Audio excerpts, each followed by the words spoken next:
Iraq has the largest foreign currency reserves in the country's history. It has also amassed a small fortune in gold, and made significant strides in developing the country and its banking system. Many Iraqi dinar investors are asking, what is the holdup? Why doesn't Iraq go ahead and revalue its currency? The answer is complex yet extremely simple. Recently, an old idea has received attention and commitment: the Development Road Project. Iraq is counting on this project, along with other growth projects in the country, to create a reliable and dependable stream of income that will release the country from the apron strings of oil revenue. On April 22, Turkish President Recep Tayyip Erdogan visited Iraq for the first time in 13 years. The goal of his visit was to sign a memorandum of understanding with Iraq, Qatar, and the UAE for the construction of the Development Road Project, a multimodal transport corridor connecting the Arabian Gulf with Turkey through road and rail links across Iraq. The project, which will cover 792 miles, is expected to cost around $20 billion. The system will begin at the Iraqi port of Al-Fao, at the mouth of the Shatt al-Arab, and connect with Turkish roads and railways at Faish Kabur, where freight railways will connect with road and rail networks. Along the new roads and rail routes, factories and workshops will also be built. The first phase of port development is expected to be complete by early next year. The railway system will carry 3.5 million cargo containers and 22 million tons of bulk cargo within 3 years, with exponential increases in future years. The project aims to reduce the delivery time from Shanghai to Rotterdam from 33 to 15 days. Let me repeat that. The project will reduce the delivery time from Shanghai to Rotterdam from 33 days to 15. Through this significant economic and strategic project, Iraqi Prime Minister Mohammed Shia al-Sudani hopes to breathe new life into his conflict-ridden country. Approximately 90% of the country's revenue comes from oil sales, which means that national finances are totally dependent on global oil prices, the quantity of oil it can sell under OPEC's quotas.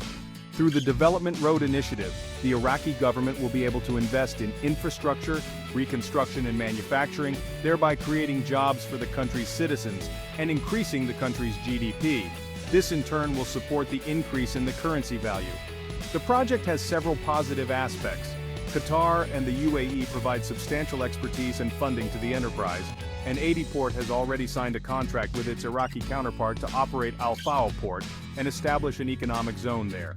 Turkey also supports the project, as it complements Ankara's interest in positioning itself as a regional economic hub and connects the country with Europe, China, and Central Asia. Iraq still faces some important challenges with the Development Road Project.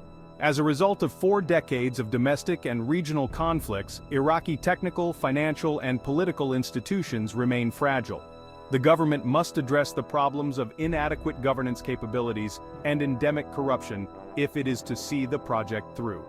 Iraq faces a major challenge in this regard due to its near-autonomous militias, many of which are part of the popular mobilization units, which frequently use force without fear of sanctions from the government. Daesh, also known as the Islamic State, has resurfaced in Iraq as a major threat.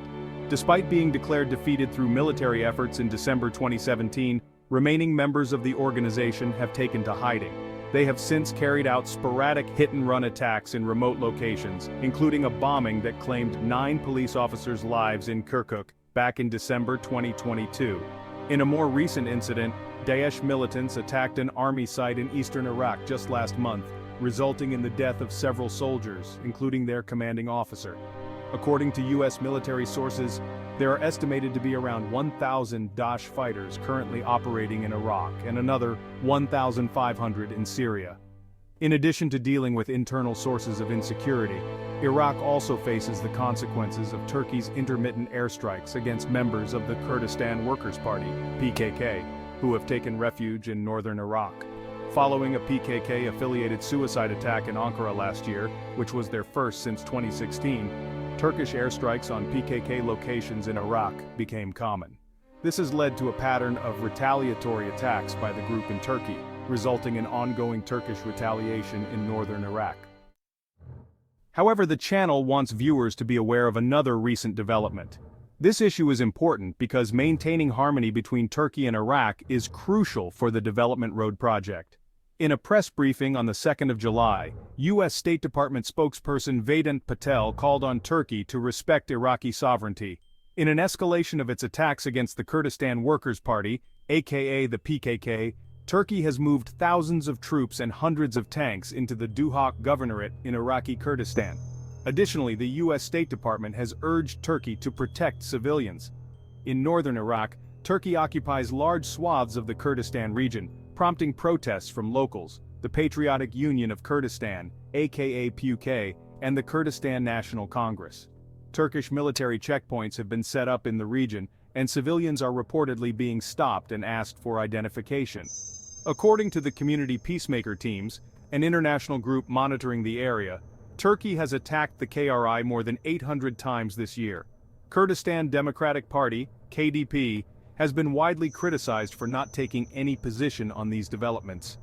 In April this year, the Iraqi Federal and KDP gave the green light to a Turkish invasion of northern Iraq in exchange for an oil, water, and infrastructure deal with Turkey. It was reached after a visit by Turkish President Erdogan to Erbil. The channel cannot confirm this report. However, high-level news agencies reported the same. Perhaps the entire situation is nothing to worry about because Turkey received permission from the Iraqi Federal and the KDP. All of this may seem like too much to overcome.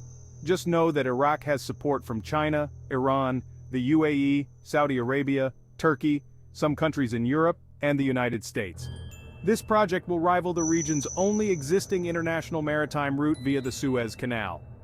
Now here is the factor that affects the wealth components in the shipping industry.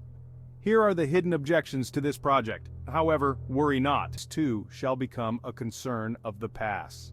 Shortening transit times and providing an alternative route for shipments between Asia and Europe, the Development Road project is expected to significantly reduce logistical expenses. It will also position Iraq and Turkey as transit hubs and contribute to regional development and collaboration. With the completion of the project, travel time between Asia and Europe is estimated to decrease significantly, further enhancing trade efficiency and connectivity. Erdogan emphasized the project's potential to strengthen commercial, social, and cultural ties in the region, paving the way for new collaborations and opportunities. The Development Road project will bring about a financial shift. We are right in the middle of that shift.